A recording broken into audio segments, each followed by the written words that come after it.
Today's guest says that eating nothing but meat is good for you and the best way to lose weight and stay healthy.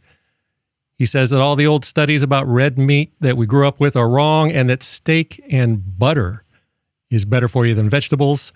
Ladies and gentlemen, please welcome Dr. Shawn Baker. Hello, Shawn. Thanks for coming on with me. Yeah, hey, I appreciate it. Thanks for having me on. So before we even get started, I know that some people are going to be leaving comments proclaiming that you're wrong about everything that you say and that you don't know what you're talking about. So can you quickly give us your qualifications? What makes you qualified to talk about this kind of medical stuff? Well, I mean, obviously I'm a medical doctor. I have a medical degree. I was trained, as an orthopedic surgeon. I went to medical school, graduated with honors in school, learned everything you need to do to be a doctor, and then practiced for about 2 decades. And then I got into nutrition and, for personal reasons, quite honestly. And I started to see significant improvements in my patient outcomes when I switched their nutrition, dug into the literature pretty heavily. And, at this point, again, when we talk about the various medical specialties that are out there, there's obviously orthopedics and cardiology and, endocrinology and dermatology and so on and so forth. But, really, this has become an emerging science, the science of using nutrition to treat disease, kind of a nutritional therapy.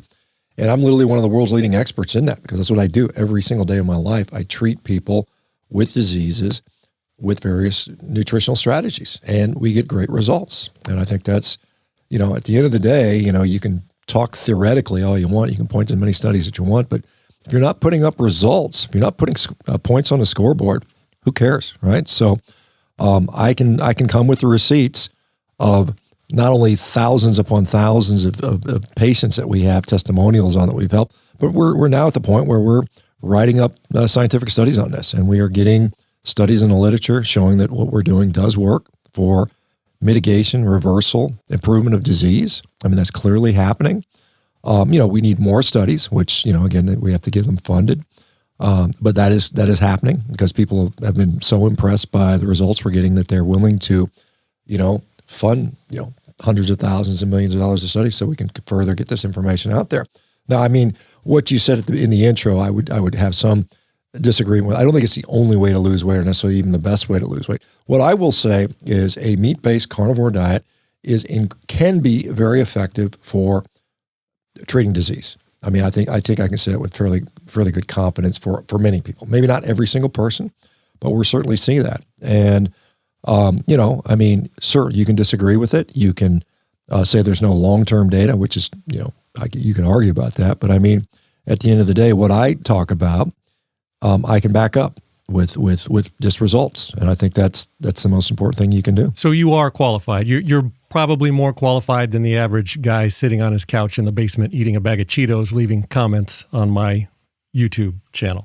Well, I hope so. I mean, they may be better at something than I am, but I mean, for this particular topic, this is what I live and breathe this every day. So I've got some good insight into this. A lot of those same people are also going to declare in leaving their comments that eating nothing but meat is not healthy and the lack of carbohydrates from eating just meat is going to make you weak and decrepit with no energy.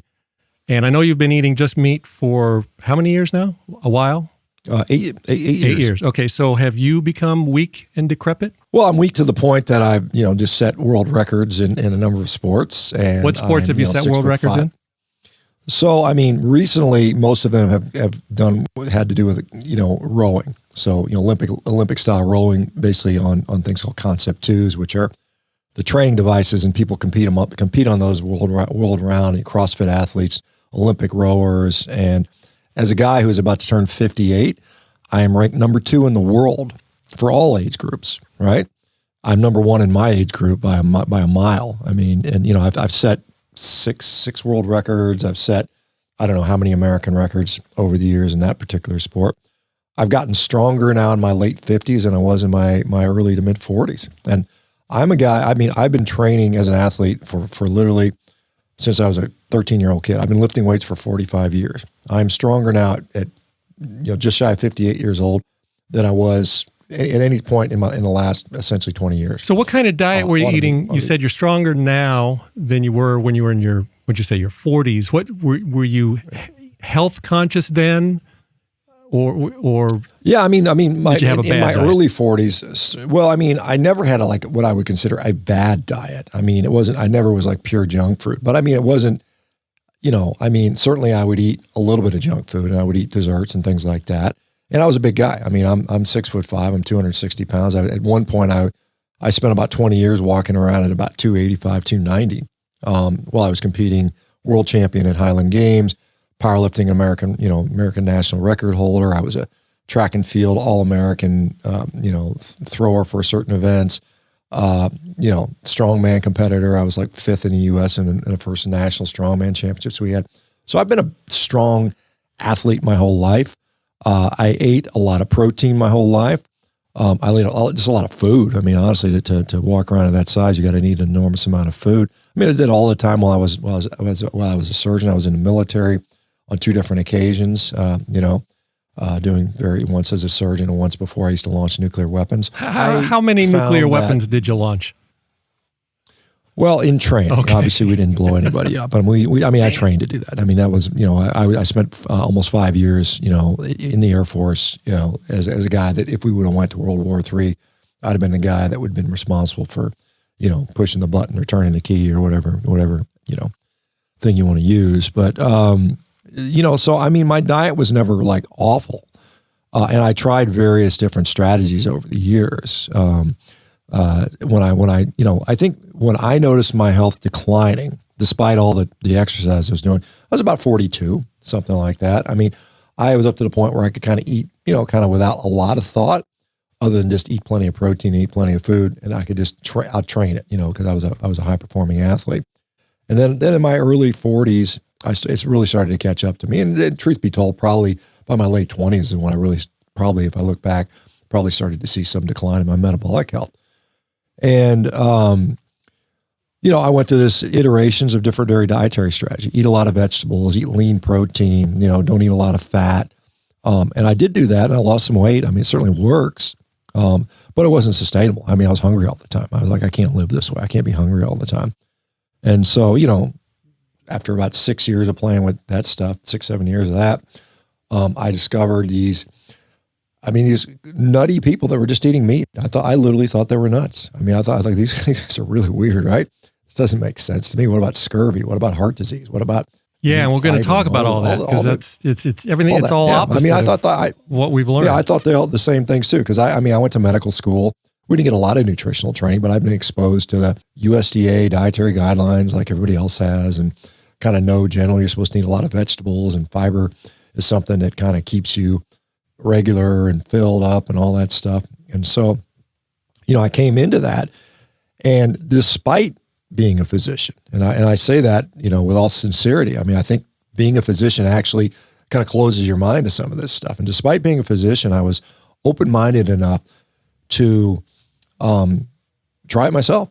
And I was thoroughly impressed at the results I've gotten. And since that time, like I mentioned, tens upon tens of thousands of people have now, talked to me about, discussed with me on these types of things. I've seen the results, and they're pretty much undeniable at this point, as far as, because you always see this stuff. Oh, some people claim this or that. It's not they claim it. I mean, we've got literally objective, laboratory studies, colonoscopies, MRIs of brain scans showing clear reversal of disease. And that's not something you claim. That's what's actually it's just happening. There. So give us a high-level overview of what carnivore is. Is it as simple as you just eat meat, or is there more nuance to it? No, I mean, it could be. I mean, it certainly can be. I mean, a lot of people, I mean, they literally just eat steak every day, all day, and that's all they eat, and they do fine. I mean, and I know it sounds counterintuitive, and I you can question about what about deficiencies and this and that. But, I think that, when you look about, like, you think about what could you say positively about diet? Well, you cut out all this ultra processed garbage, right? I mean, right now the U.S. diet is absolutely horrendous. I mean, something like 50 to 70% of our diet comes from ultra processed food, which is clearly bad for us. I mean, there's no doubt about it. We also know that most people underconsume protein. I mean, that's pretty clear as well. Carnivore diet, you get plenty of protein. It's very high quality. You're not eating any of that garbage. We also know that, for instance, when you have problems around satiety, you eat more. That's a new word for relatively new for me, and so probably satiety a new word means for a how lot of full. people. It just means you stay full, right? If you eat something, you're not hungry 20 minutes later or an hour later, right? Because the way the food system is designed now, we're constantly snacking, and we're told we need to snack. We're supposed to eat breakfast and then a mid-morning snack and then lunch and then afternoon snack and then dinner and supper and another late night snack. And that's what we do. We sit there and graze literally from 7 a.m. to 10 p.m. every day, all day as Americans. And that's not how we're designed. I mean, we're literally not designed for that, particularly since the food, it's digested in a way that we're not really designed for. You think about most of the food that we're consuming right now has literally been powderized, right? Flour, sugar, even protein powders. I mean, all these products have been so radically altered. This is what the ultra processing does from their native state, that the surface area changes, the absorption characteristics are much different. Like if you or I were to go out, hunting, you said you're in California. If we were going to the hills of California and look for food, we might find some fruit, we might find some vegetables, we might find some animals to eat. We're not going to find powder anywhere. There's going to be no place, I guarantee we're not going to find powder. We're not going to find flour or sugar. It's not going to exist, in that form anyway. So because we have these ultra, modern processing techniques, it changes the nature of the food, how it's absorbed. It changes the hormonal responses to that in ways it's not designed for. We're not supposed to rapidly absorb energy and have it come up super quick and then drop back down. We're more designed, that's why complex, even if you're going to eat carbohydrates, complex carbohydrates are absorbed much slowly. Meat, protein, and fat especially, it takes, if I, like I mentioned before we started recording, I ate a bunch of steak right before we got on here. That steak's going to sit in my digestive tract for probably 12 to 18 hours before it's fully, completely absorbed. I'm going to have steady energy throughout the day because I'm not, rapidly consuming powder. So that has a very differential effect on how it affects our health, how our metabolic processes work, how our brain works, for instance.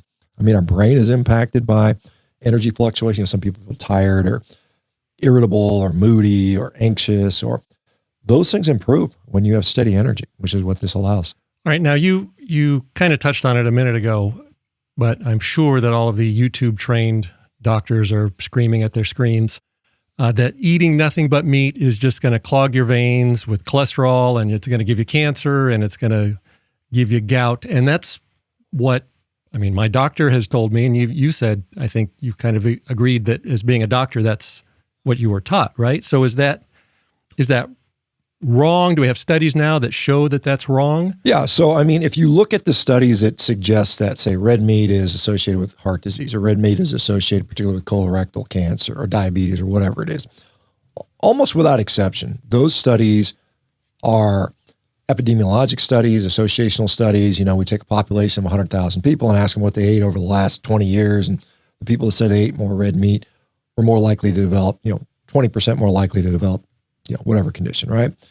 And the problem with those studies is, one, it's almost impossible to know with absolute certainty what these people are actually eating. If I were to say, hey, tell me everything you ate for the last year in quantities, you're gonna guess, and you're gonna get some of it right, some of it's wrong. You may over-exaggerate how much fruit and vegetables you eat because you think it's healthier. You may underestimate how much dessert you eat because you think it's worse. So we know the data going in is just bad data. And then the associations are very weak. And, there's criteria where we can, like when we proclaim that smoking was a carcinogen, right? This is back in the 1970s or so.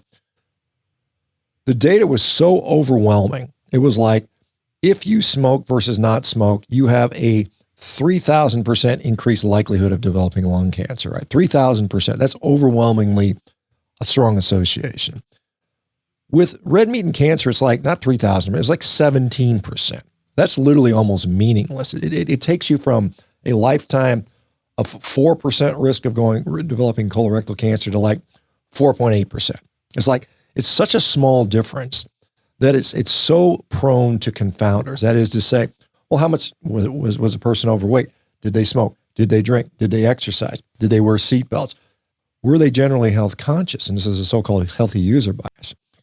And so the people that say that they concede, like the nutrition people say, look, we can't do high level long-term randomized control trials where we control every variable, like we could do with an animal study. If I'm doing an animal study, I can lock some rats in a cage. I can control every aspect of their existence, what they eat, how much they sleep, how much light they're exposed to, how much they exercise.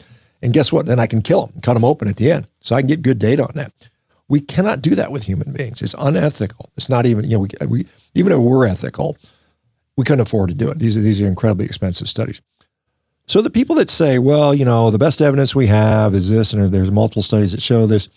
And it's interesting. Like, for instance, all these red meat associations, they're kind of like limited to Western countries. Like if you look at like red meat and colorectal cancer, and it's like in the West, Europe, the United States, we see a relationship. You go to Asia and you look at the red meat studies, there's no relationship. It's like, well, why is that?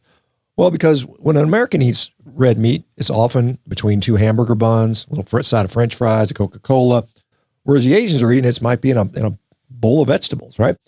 So it's different on how these confounders play. And so the people that are saying that, well, it's the best data we have, and therefore we have to go with that.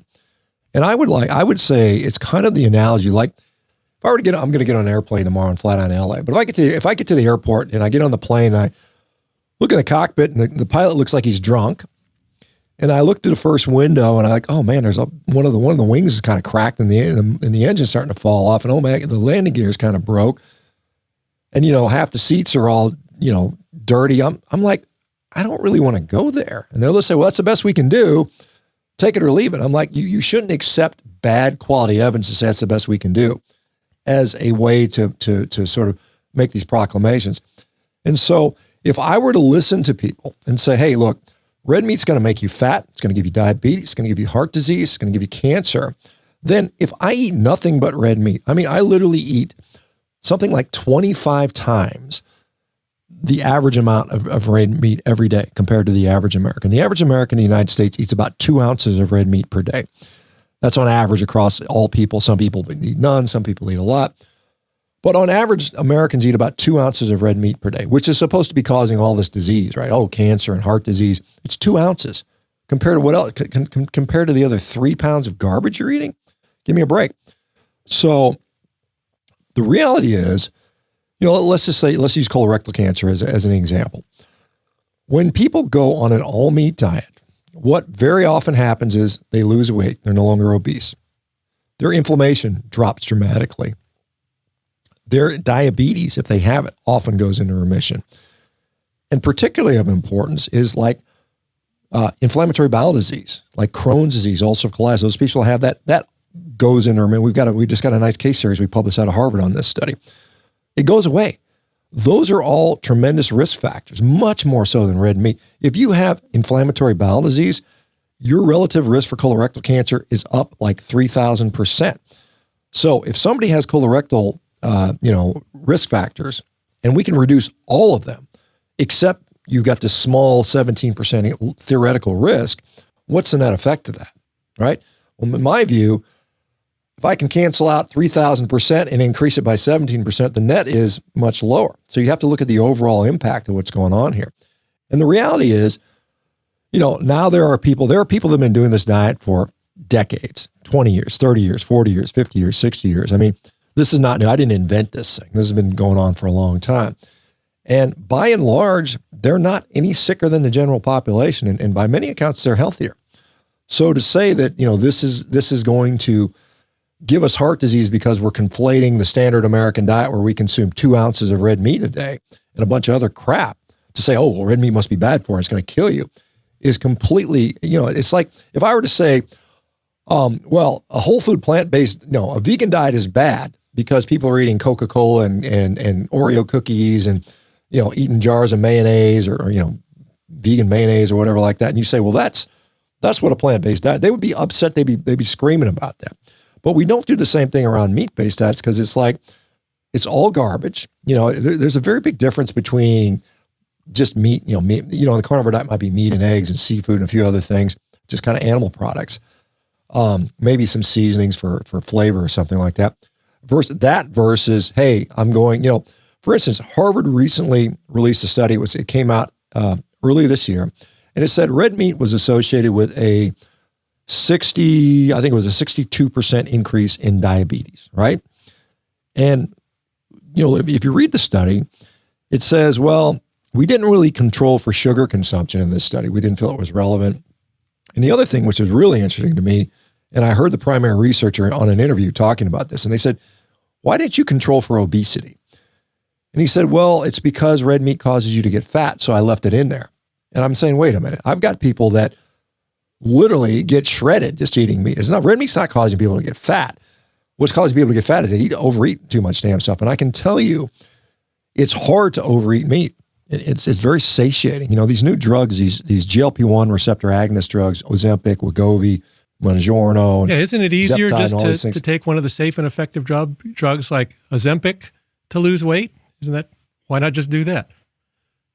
Well, you could certainly do that. At the cost of, $1,000 a month for the rest of your life. You have to be on it the rest of your life. And not to mention there's a significant side effect profile. A lot of people are going to be seriously injured by these drugs. And so I don't think, I just don't think the answer to the chronic disease epidemic is to drug more people. I don't think disease is a drug deficiency with rare exception. Maybe you can argue a type 1 diabetic needs insulin, but it's something that, the point I was trying to make is we've got great studies that show that beef actually stimulates GLP-1 in the human body in a physiologically appropriate way. What is the GLP-1? That's what causes the weight loss? GLP-1 stands for glucagon-like peptide, and there's a number 1, number 2, there's a couple of those out there, and it's produced in the gut. And so what happens is, so if we look at our gut anatomy, there's the mouth, the esophagus, the stomach, and then there's the small intestine. And the small intestine is divided into 3 parts. The duodenum is the first part of the small intestine, then it's the jejunum, and then it's the ileum. And at the very end of the ileum are these so-called L cells. And these L cells will secrete GLP-1. And what causes them to secrete it is if they start sensing nutrition way at the end of the gut. What that means is that nutrition has not been absorbed yet. So it has to slow everything down. It says, whoa, slow things down. Stuff's coming in too much. Can you imagine if you worked on an assembly line and all of a sudden the stuff started coming in too fast? You're like, I can't keep up with this stuff. Let's hit the brakes, slow things down. That's what GLP does done in our gut in a physiologically appropriate way when it's exposed to nutrition. Now the drugs just say, boom, we're going to give you a massive dose of it. In the normal human body, it's supposed to stick around about 5 minutes and it's gone. So you're talking about drugs like Ozempic?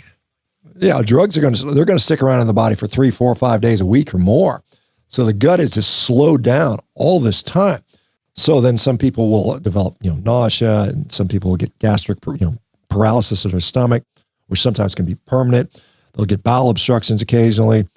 A lot of people just don't tolerate it. They start, they have belch and they have this horrible, it's like something's rotting in their stomach, something that should have been digested. So you're talking about this is side effects of Ozempic that you're talking about? Of the drugs, right. Okay. Side effects of the drugs, because you're using a hormone, a physiology that's in a non-physiologic way. In the human body, when something normally stimulates it, it only lasts for like 5 minutes. It's like, okay, we're in and out. It's like we have these normal pulsatile secretions and clearances, but this is gone because you got this massive amount and it just sticks in your body, and it causes you to eat less. You're not as hungry. You feel satiated, or you have this sense of satiety, and you just eat less garbage, which is good. It's good. You should just stop eating garbage anyway. And this is a problem. A lot of people, you tell them, hey, let's go on this low-fat, plant-based diet. Lots of, lean, a little bit of lean protein, a bunch of fiber, fill your plate up with half vegetables or something like that. And, hopefully your gut will feel so stretched out and full that you won't want to eat anything else. But the reality of that is most people find they can do it for a little bit of time, then they're profoundly hungry. So what do? They sneak home at night and they go in the freezer and pound a pint of ice cream or half gallon of ice cream when no one's looking, right? Because it's like, I can't do this. It drives me crazy. You go on a meat-based diet where you have natural satiety, you're actually absorbing nutrition. All that fiber and stuff you're getting from plants, guess where it ends up? All that food, in the toilet, right? And a lot of the nutrition goes with it. So you're not actually absorbing nutrition. So plant-based diets are really kind of almost the opposite of nutrition in many ways. With a meat-based diet, people don't go to the bathroom as much. Why is that? Because they're absorbing all the nutrition. It's going to the body. It's going to the cells. The cells are full. They say, thank you. I feel full. That's why many people, do better with that. Well, That's why doesn't they it don't have to eat all cause, now I've heard that people claiming that a meat-based diet is just going to cause constipation. You're not going to get those big, full, smooth poos. Yeah, you're going to poop. Yeah, I mean, you're going to have less volume of poop, right? There's no word at the end of life for how many bowel movements you're at, or you have the biggest bowel movement. I mean, that just doesn't happen. I mean, this Harvard University did a study on people on this diet for, like I said, up to 28 years. I think the longest patient was, and what they found was the rates of constipation were about 3%, which is almost exactly in line with what the general population is. There's a very low incidence of that. Now, some people will confuse, I'm not going to the bathroom every day, as constipation. Well, the difference is you're absorbing all your nutrition. You have literally no waste. So it's like you're absorbing it, and particularly if you don't eat a lot. If you just eat a pound of meat a day, and that's it, you're going to absorb all that. It might take you 3 or 4 days to accumulate enough garbage that you can actually have a bowel movement. It's not constipation. Constipation is defined as you got a rectum full of garbage, stool, and you can't get rid of it. That's not what happens on carnivore. What happens is you just don't waste anything. You're absorbing it. And then maybe it takes you 2 or 3 days. Now I did a 6 years ago. Gosh, was it 2017? No, it's been 7 years ago now, right? No, 8 years ago. Gosh, no, 7 years ago. I did a survey of 100 people on this diet, and we did it for 90 days, and we actually tracked their bowel movement. And they, on average, had a bowel movement every 1.2, or they had 1.2 bowel movements per day. So every 5 days, they would have 6 bowel movements. I mean, just on average across the board. So again, it's not like, people are having, in general. In the beginning, some people might notice their bowel habits change. There's things going on. The microbiome's changing. There's different physiology that has to happen with adaptation, but constipation is not really a big issue with this. Okay, so getting back to the studies that we all grew up with. Now, I know that if you're on the carnivore diet, your LDL, that's the bad cholesterol, generally will or can rise, and we've all been taught that high LDL means 2 things. 1, it means you are going to die of a heart attack, and 2, it means you must get on statins now. So, right. How do you explain that one? Yeah, so let's talk about that. So I would posit that LDL is an independent risk factor for cardiovascular disease. I would also posit that it also has a dependent nature upon what else is going on. So explain that. So why is your LDL going up? For instance, the average American is pre-diabetic. I don't know if you know that, but the average American hemoglobin A1C is about 5.8. So it's pre-diabetic. The average American walking around right now is literally pre-diabetic. We have 70%, overweight and obesity rate. Most people have after a certain age, have some level of hypertension. Many of them have chronic inflammation going on. And in addition to that, they might have this so-called dyslipidemia, high triglycerides, high LDL cholesterol, low HDL. That scenario, that LDL cholesterol is clearly going to be compromised. It's going to be a problem. It's going to be atherogenic. What does atherogenic mean? Reason. That's a big, you keep using these big doctor words. It means likely to cause atherosclerosis, which is basically plaques in the arteries, right? So you have that group where, in that situation, anything you can do to help their cardiovascular risk out is going to help. Lose weight, take a statin drug, lower your cholesterol. Hopefully you improve your metabolic health, your diabetes, your prediabetes, your arthritis, your inflammation, so on and so forth. Now, why is there LDL cholesterol high in that situation? Well, some people would say, and there's some evidence to support this, that if I'm full on a cellular level, my liver is full of glycogen, which is a storage form of glucose. My cells are stored full of fat. I've got body fat everywhere. I'm just full of energy. All that energy that I've been eating is now stuffed into my body. All my cells. You're talking about stored energy, not up and being ready to go for a walk kind of energy. So I could use it. I could potentially use it, but I keep eating, and the liver keeps making cholesterol and fat. That fat has nowhere to go anymore. It's just like I can't get into the cells because the cells are already full. So now it's going to circulate more in higher and higher quantities. Okay, let's contrast that situation to I'm really lean, I'm active. I'm also on a low-carb diet. So what happens is now the energy that's stored in my body is really low. I don't have a lot of liver glycogen. I don't have a lot of fat stored into my cells. So now what happens is the liver says, the cells are saying, hey, I'm hungry, feed me. I need some energy, right? So where does it come from? It comes from the liver. The liver says, well, we don't have a lot of glucose we can give you, but guess what? We got some fat we can shoot over your way. And so that's what drives up the cholesterol. In fact, there was a recent study, and meta-analysis was published in January this year by a friend of mine, Adrian Sotomoda, that they looked at 41 randomized controlled trials. And they did a meta-analysis, and they asked the question, what is predictive of high LDL cholesterol in that situation? And what they found was it wasn't how much saturated fat or anything people were eating. That had kind of a minor effect, right? Maybe a slight increase. The biggest predictor was how lean the people were. So if they got really lean, their cholesterol went up. And for the same reason we talked about, it's called the lipid energy model, that their cholesterol is being trafficked from the liver to feed the hungry cells. So there's two different reasons. One is you're so stuffed full of energy that the energy has nowhere to go. And so it's just sitting in the blood versus you're starving, your cells need energy, and your liver's trying to keep up with it. So it's trafficking all this cholesterol around. So you can, because it travels with the triglycerides and the free fatty acids. So it's just kind of like a marker of how much fat flux is going on. And so the question becomes, well, is there a difference between those two situations? You'd intuitively say, well, a lean, athletic, muscular guy is less likely to have heart disease than the overweight, inactive, sedentary couch potato. And that's true. I mean, that's absolutely true. Now there's exceptions. Yeah, sometimes lean people have heart attacks, but again, you read about those people. They remember the biggest loser guy had a heart attack, therefore everybody gets it even if they're lean. The reason you knew about him is because it was so rare. He made the headlines. I mean, these people are not typically having heart disease. And so we can look at this is based on this lipid energy model. And the question becomes, well, does that high cholesterol in that situation carry the same effect as it does in the couch potato guy? And the answer is pretty convincingly no. And we can look at some other, information. Like for instance, I'll use a funny example. Bears, hibernating bears. So what do bears, when bears are hibernating, what are they eating? Themselves.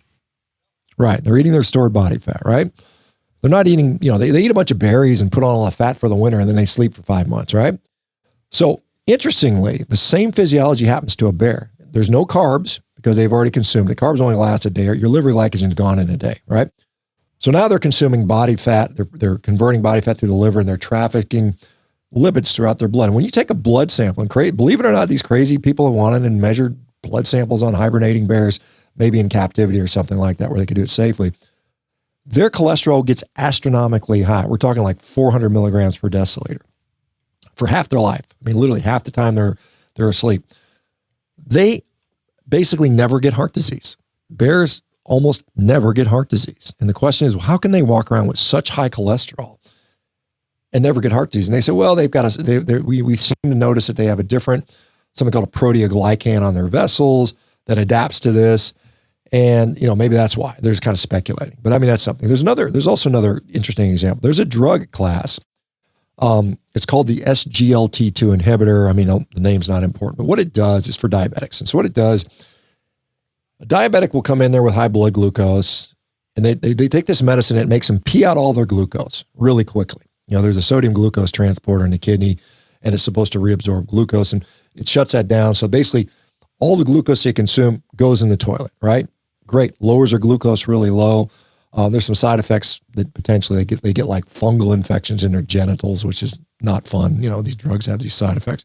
But the other thing that drug does is it causes LDL cholesterol to go high, right? It makes it go higher. So it makes their glucose lower. It makes their LDL cholesterol go higher because guess what? They basically induced a low carb state on that patient, right? The patient is now, for all intents and purposes, low carb. So because of that, guess what? Their liver says, well, we got to feed the cells. Let's traffic some more cholesterol. So the cholesterol goes up. Guess what happens to the risk of heart disease in those patients that are on these drugs? Well, if they're high cholesterol, low glucose, what happens? If their cholesterol is high, then studies say they should all have heart disease. They should be dead. Well, the studies don't show that. The studies show they have low heart disease, right? So again, this is the same lipid energy model. Why is the cholesterol high? Not that it is high, but why is it high? So now some people have asked this question directly. So there's a study at UCLA going on right now. It's they published the initial results on that. Matt Budoff at the Lundquist Institute out of UCLA. They took 100 people, super high LDL cholesterol, 2, 3, 4, 5, 600. ridiculously high, at least for 5 years. All these are older patients that they're prime risk for heart disease. And they did high precision CT angiography on these patients. And Matt Buda is one of the world leading experts on this particular modality. And they looked very closely at their arteries.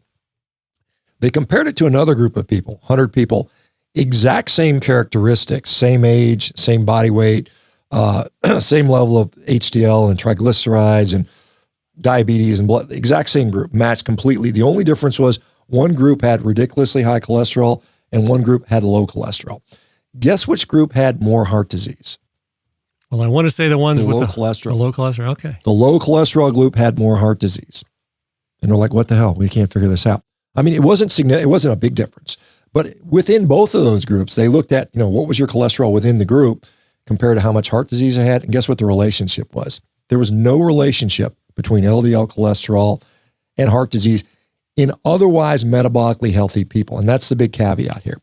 If you are otherwise metabolically healthy, you don't have diabetes, you don't have hypertension, you don't have chronic inflammation, you're not obese or full of visceral fat, then it seems like that high LDL cholesterol may not be the issue that we think it is, right? There's another study out of Denmark which showed very similar findings on that. It was a Western Denmark heart registry study done by Mortensen back in, I think, 2022.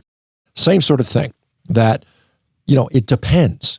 Like I said, for most people that walk into the doctor's office, they're going to come in there, they're kind of sick, they're overweight, they're a little bit, they're not in shape, they're metabolically kind of compromised.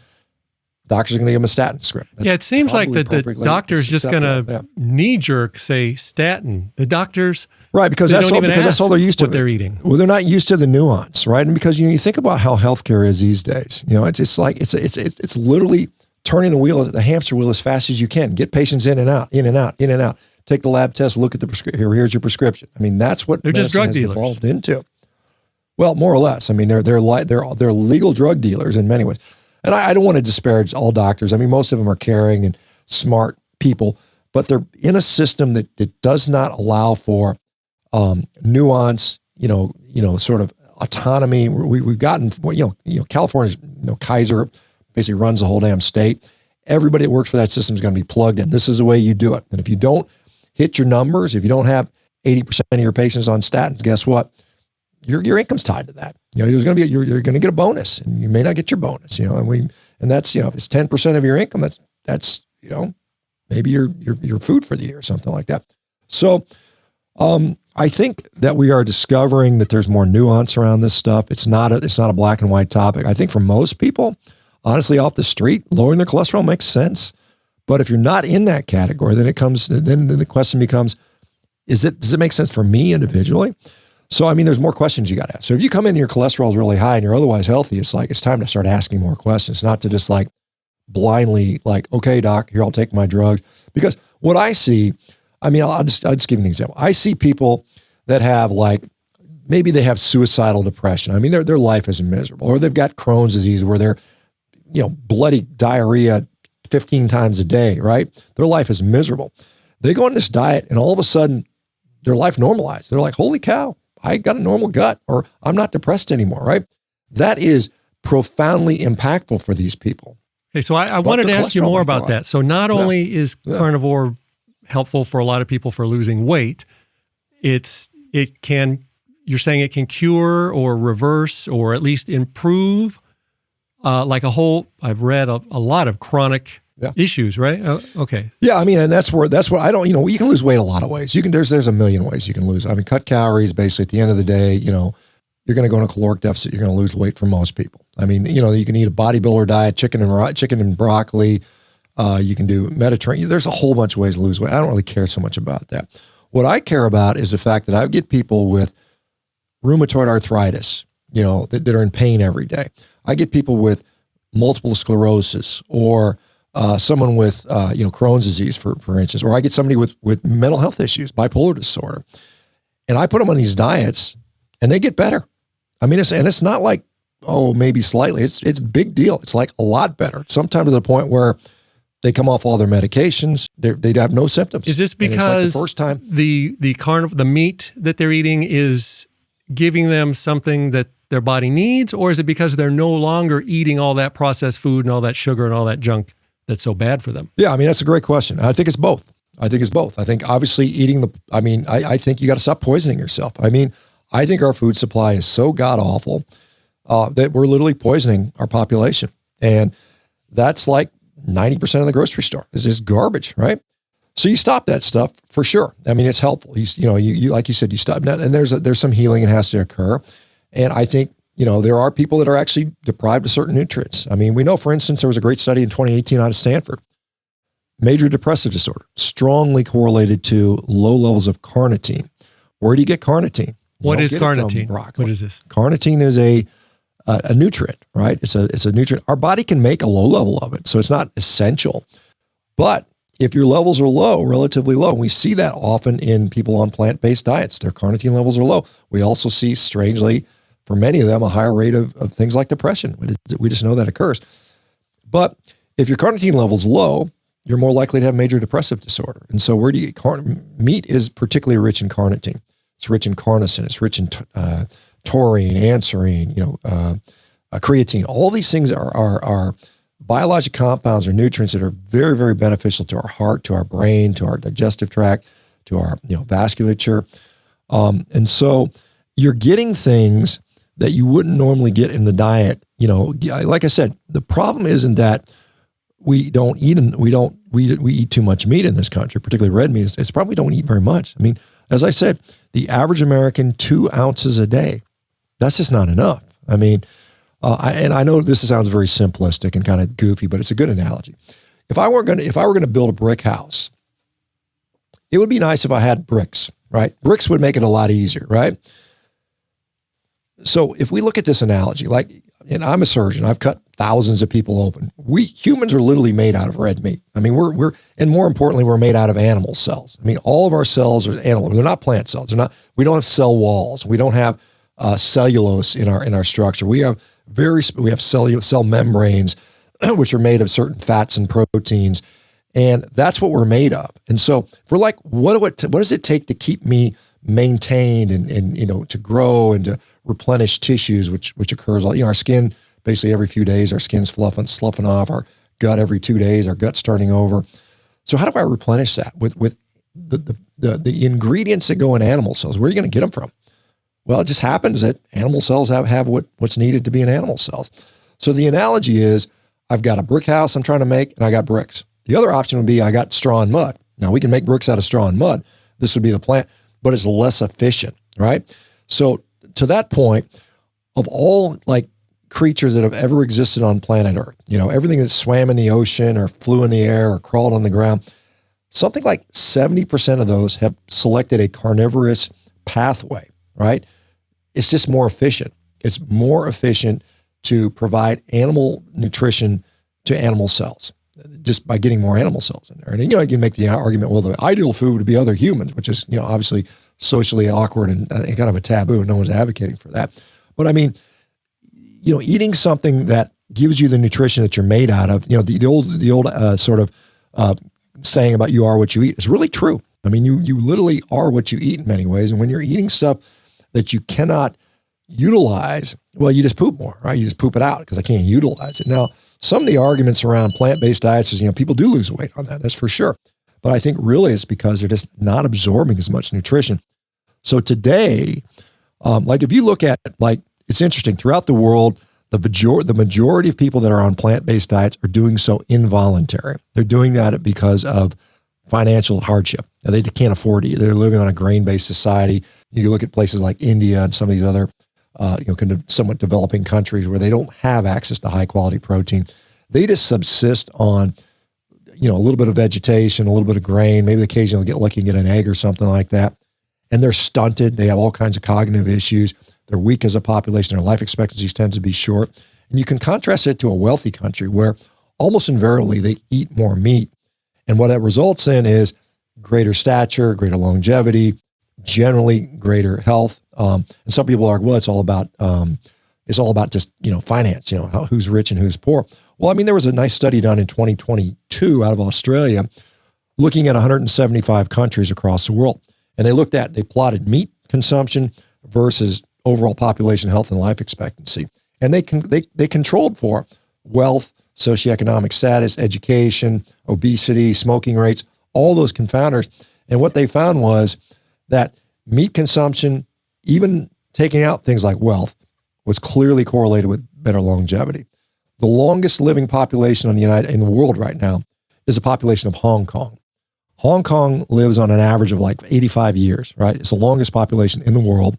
I mean, they're not technically considered a country because, the whole relationship with China, but they're a population of around 10 million people. They're a pretty decent sized group, way bigger than any blue zone that's out there. They live longer than anybody else in the world. They also have the highest IQ in the world, right? Their IQ average is about 108, higher than any other place in the world. Guess what? They eat more meat than just about anybody on the planet. They have the highest meat consumption in the world in Hong Kong. Now, a lot of it's pork, but they eat a lot of fish. They eat a lot of meat. It's just part of their culture. On average, they eat about 1.5 pounds a day per person, on average, in Hong Kong. Now, talking about does it matter the kind of meat, like whether it's grass-fed or grain-fed, or can I just go eat more Big Macs? Or does that make a difference? The real answer is it probably doesn't make much of a difference at all. And I say that based on observation of thousands of people, asking them questions, what are you eating and what are your outcomes? And so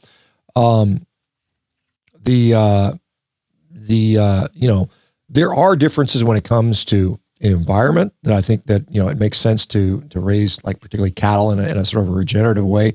That's going to make a difference to the outcome. But as far as human health data, there have been almost no studies comparing the two with clinical human outcomes. Now you can put a piece of grass finished beef and a piece of grain finished beef, and you can find nutritional differences. There clearly are. It also depends on the age of the cow, the sex of the cow, the breed of the cow, where it was raised, when it was slaughtered, time of year. So there's a lot of variables that change that. But to say that the only way you're going to be able to be healthy is to eat just grass finished beef is absolutely false. In fact, you could literally go to McDonald's and order burger patties and improve your health significantly. And a lot of people do. I got people that all they can afford is go to Sam's Club and buy big, giant chubs of ground beef because they don't have a big budget. And they do that and they put their mental health, in complete remission. Yeah, that's a big complaint that I hear a lot, is that eating just meat, especially if it's grass-fed, quality meat, is expensive. They can't afford it. So they're just going to eat a bag of chips and Big Macs instead. It is more expensive. It is tough for a lot of people. Well, honestly, the reality of this is, people that do this diet that are on a tight budget, they will do ground beef, they'll do eggs. You can pick up a ground beef, you can go to like, you're in California, you can go to Ralph's and probably find ground beef for like $4 a pound, right? That's, somewhere in that neighborhood. I buy a lot of ground beef and I buy a lot of meat. So I'm kind of, pretty tuned into what the prices are in different parts of the country generally. And, a pound of ground beef for $4, 6 eggs, for another, now the eggs are a little higher than they used to be, $4. So eggs is part of carnivore diet. I wanted to ask that too, is eggs are part of the diet? What about, and you mentioned fish, animal products. pork. Basically animal products are part of the diet. So eggs, pork, seafood, shrimp, chicken, all the fish. expensive stuff.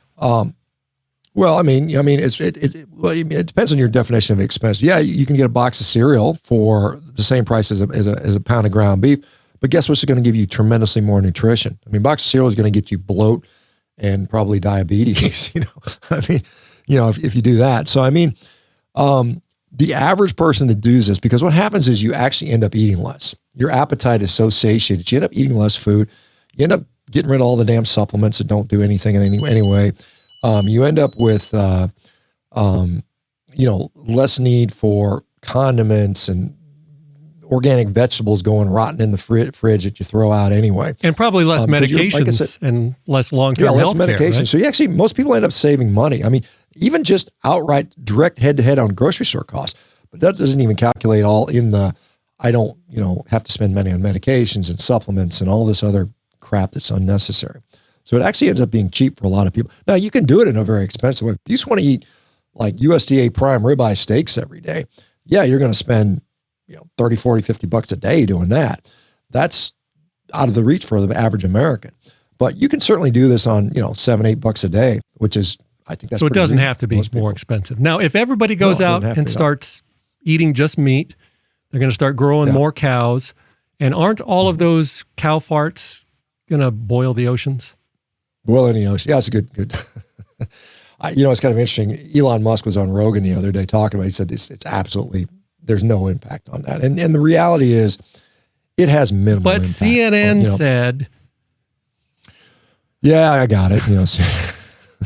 But I mean, here's the real interesting. If you go to the EPA website, who tracks this stuff in the U.S. anyway, we know that every year, and they've been tracking this every year for the last 50 years or something like that. Every year, cow farts and cow manure and the feed that feeds cows accounts for about 2% of our greenhouse gases, right? So it's not nothing, but it's not like the biggest thing. So, and in fact, there was a really good analysis that Frank Mitloehner at UC Davis did, looking at if every single American, all 330 million of us, decided to go vegan and stopped eating all animal products, and we slaughtered all the cows and the pigs and the chickens and we killed all the cats and dogs and horses, if we did that, right, what would be the worldwide impact on greenhouse gas emissions? And so the answer was it would be about 0.4%. That would be the difference in greenhouse gas emissions across the entire world if every American turned into a wacko vegan, right? And we killed all the animals on top. And that's never going to happen. So the oceans are not going to boil. They're not going to boil. And like I said, we've had the same number of ruminant animals running across the plains of America for hundreds of years. All these bison that were running around, 30 to 60 million of them. We've had, even prior to that, during the last ice age, or last interglacial period, we had orders of magnitude more methane producing ruminant animals. And guess what? The world was colder at that time. So, because there's a methagenic, biogenic cycle where methane is produced, goes in the atmosphere, is converted into CO2, it comes back down, it feeds the plants, and that cycle has been going on, ad infinitum since the beginning of time. That's different than, we're going underground and we're cracking loose, fossil fuel that's been buried for millions and millions of years. It's got about a 10-year cycle with the methane thing. So it's really not the impact. And then we're also, NASA's Jet Propulsion Laboratory a couple of years ago looked at methane in the atmosphere and they looked at where's it coming from, because there has been an increase. But the number has been coming from natural gas leaks, it's been coming from hydroelectric power, it's been coming from wetlands, it's coming from termites, it's coming from the ocean. I mean, the ocean makes a lot of methane. So we could say, are we going to ban the ocean? Are we going to ban termites? Are we going to ban all this stuff that occurs? But cows produce a very small percentage of that even. So it's completely false. Elon Musk is totally correct on that. A lot of that sort of fear porn stuff around, cow farts boiling in the ocean is being propagated by companies that have big advertising budgets that have, a big desire to have an alternative protein market. They want because the meat industry worldwide is about a $1.5 trillion industry. And if I can peel off 20% of that, Meatless Mondays, one out of every 7 days, that's 14%. 14% of $1.5 trillion is, $200 billion. It's a lot of money. Yeah, I'm going to put some advertising revenue in for that. I'm going to pay some scientists to, and maybe people don't realize this, but scientists accept a lot of money in the form of funding for grants, and they're the ones that play ball get more money. Yeah, always look for where that money is coming from. Who's funding it and who's paying for CNN. Earlier you talked about the going to carnivore, and it's healthy maybe not just because of what you're eating, but also because you're not eating the other stuff, the processed foods, the junk. Tell me about vegetable oil, and is vegetable oil bad for you? How can it be bad when it's just oil from vegetables? Because I know that. All right. Well, I mean, it's kind of a misnomer. It's not just oil from vegetables. So there's a lot of people that will tell you vegetable oils and seed oils in particular are the absolute worst thing you can do, and it's a cause of all our health problems. And I don't know that that's the case. I mean, I would say there's some evidence to suggest that. There's people that are very passionate about this issue. What we do know is, where do we find those products? Where do you find safflower oil and sunflower oil and soybean oil? What's in all this ultra-processed garbage? I mean, this is again, is it a marker for how much ultra-processed garbage you're consuming? We do know that vegetable oils are less stable and they oxidize more easily, and there's some concern around oxidized fats entering the body as a problem. But again, I don't eat them because there's no reason for me to cook a steak in soybean oil. It doesn't make sense. I mean, steak's already got fat on if I'm going to, I might throw some, I think the butter tastes better anyway if I'm going to use that. So I think that, it's at very least there's the problem of confounding with vegetables. Now, I mean, it's very interesting to see that our caloric intake over the last 50 years has gone up, several hundred calories, 400, 500, 600 calories. Most of that has come in the form of vegetable oil. So the excess caloric intake that we're taking in the whole of society, most of it has come from these vegetable oils.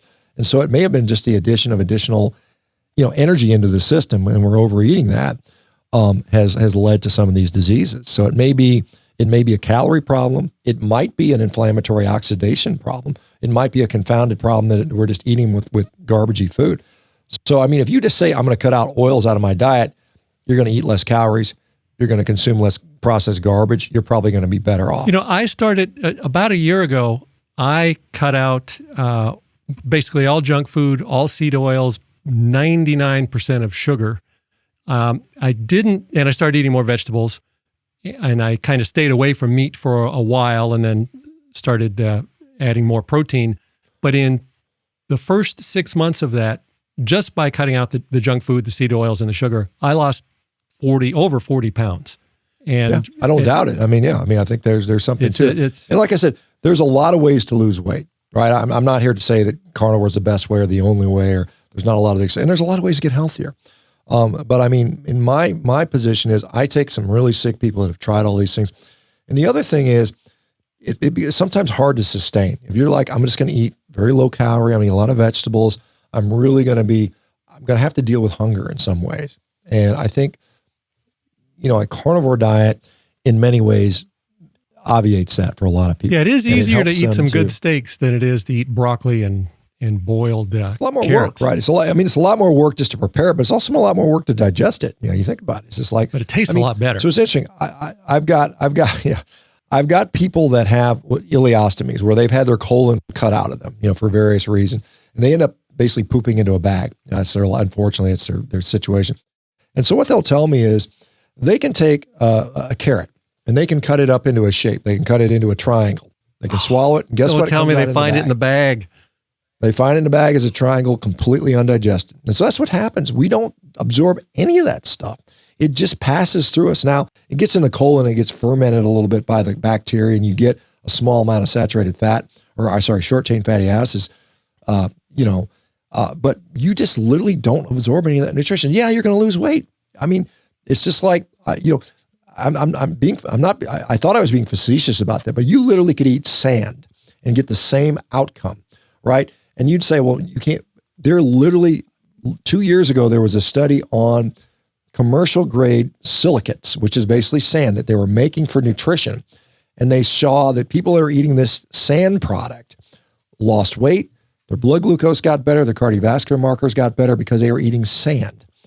And because it had this effect that it was displacing everything. So vegetables in themselves, if they replace, Twinkies and Ho-Hos and Doritos and Captain Crunch, yes, net benefit. But it's not because, it's all this great nutrition you're absorbing. You're literally not absorbing hardly any of it. It's because it displaces all this other garbage. And so you can compare that strategy to, I'm going to eat food that provides me satiety, but I also get nourished, right? So I think you see a big difference in the amount of muscle mass, lean muscle mass, because, the classic, what's the classic stereotype of a vegan? Some skinny, frail, person, right? And why is that? Why does that stereotype exist? Because that's what often happens.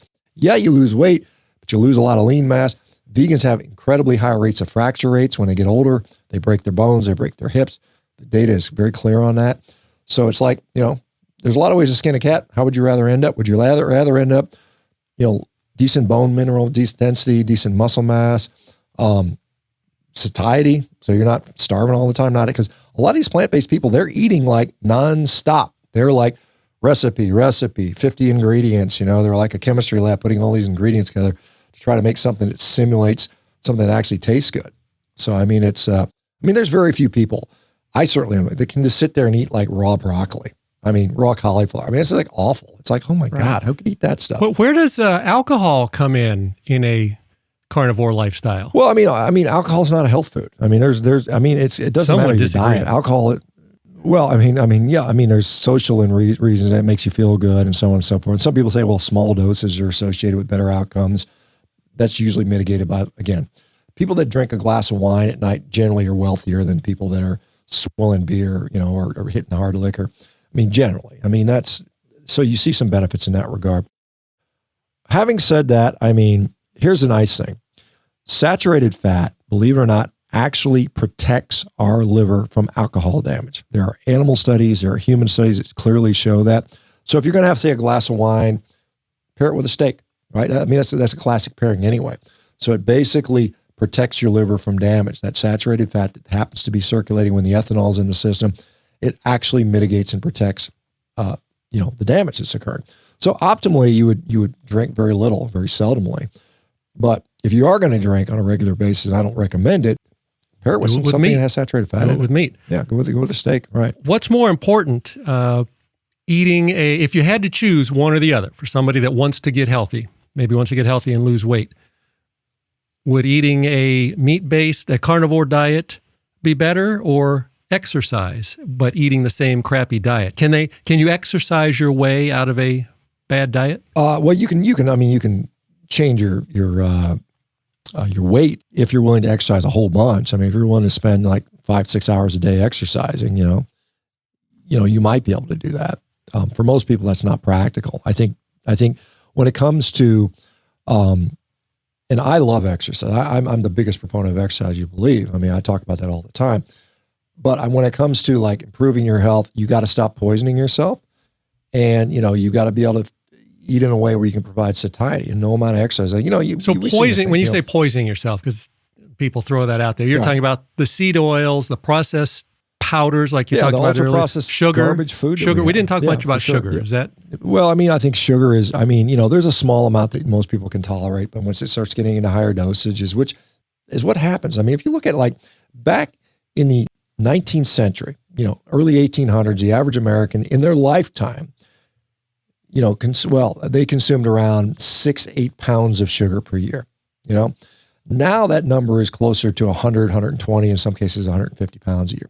So we've increased our sugar consumption by, 20-fold, maybe more.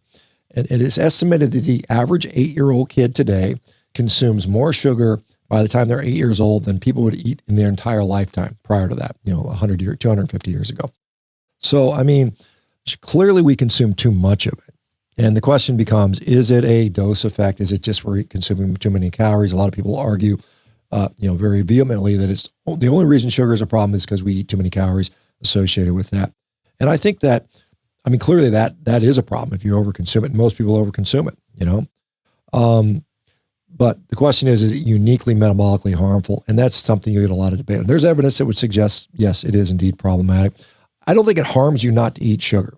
I don't think there's any harm. Clearly just dental. Everybody knows and will concede that sugar has problems with dental problems. Most people have cavities in the United States. I had them when I was a kid. I got fillings from when I was a kid. And our teeth are literally designed to last our lifetime and God, many, many years. You go look at all these fossil records. What are they finding from 2 million years? They're finding some teeth, right? It's the only thing that survives. The rest of the skeleton breaks down, but the teeth are still there. The fact that we're losing teeth as an adult, and many, many adults in their 40s, 50s, 60s, they got partials, bridges, dentures, they got their missing teeth, they got implants. That's not normal. You're supposed to keep all your teeth, right? And any animal in the wild that loses teeth, guess what happens to them? They're dead. They die. They can't survive without their teeth. So if you're eating a diet that's causing your teeth to fall out, that's the wrong damn diet. All right. That's clear. Yeah, it's not going to be good. Now, when you go into the grocery store and you look at the box of Captain Crunch, it says heart healthy, or or you go to school. You go to a government school. I want to say public school, but it's a government school, and they're serving you yogurt full of sugar and crap. Right. So it's almost like somebody wants you to eat that stuff. Heart healthy is defined as low fat is defined by the American Heart Association as heart healthy. They don't care how much sugar's in it. They don't care how much of this other crap's in there, how much refined carbohydrates. It's all about the fat content. And if you have a low fat product, heart healthy for the most part, with rare exception on that. That's not consistent with what we're seeing, in the real world for sure. But I mean, the American Heart Association, the American Diabetes Association, the American Dietetics Association, all get significant funding from these processed food companies. So of course their guidelines reflect who they're getting paid by. Again, right. Who follow the money and you see where the problems are. All right. So if somebody wants to learn more about carnivore or the studies you've talked about or the best kind of meat to eat, is there a website or a YouTube channel or an X account they can follow and look at? Yeah, for sure. I mean, like I said, let me just mention this before. I have a company called Rivera. We're a national healthcare company. We have physicians in all 50 states. If you've got a health problem and you want to be treated with nutrition, you can go there, Rivera.com. I actually hold a weekly meeting with our patients to discuss whatever issues, motivation, accountability. I kind of try to motivate everybody. But I've got social media. I'm on X at S Baker MD, capital S, capital B, and then capital MD. So Shawn Baker. So S Baker MD. I'm on Instagram, Shawn Baker 1967. I'm on what's the other one? YouTube, Shawn Baker MD. I'm also on TikTok, Shawn Baker MD. So I can be found there. We also have a website called carnivore.diet if you're specifically interested in just learning more about the carnivore diet. We've got thousands of testimonials. You can literally just go to the success story tab and type in diabetes or depression or Crohn's disease, and you'll find tens, dozens, in some cases hundreds of testimonials cross-linked to all these various conditions. So, all right. So I'll put links to all of those in the information section below. Thank you. All right, Shawn. Well, thanks for joining me today, and thanks for explaining how the carnivore diet works and how it's actually healthy. Thanks a lot. Appreciate it. Thank you.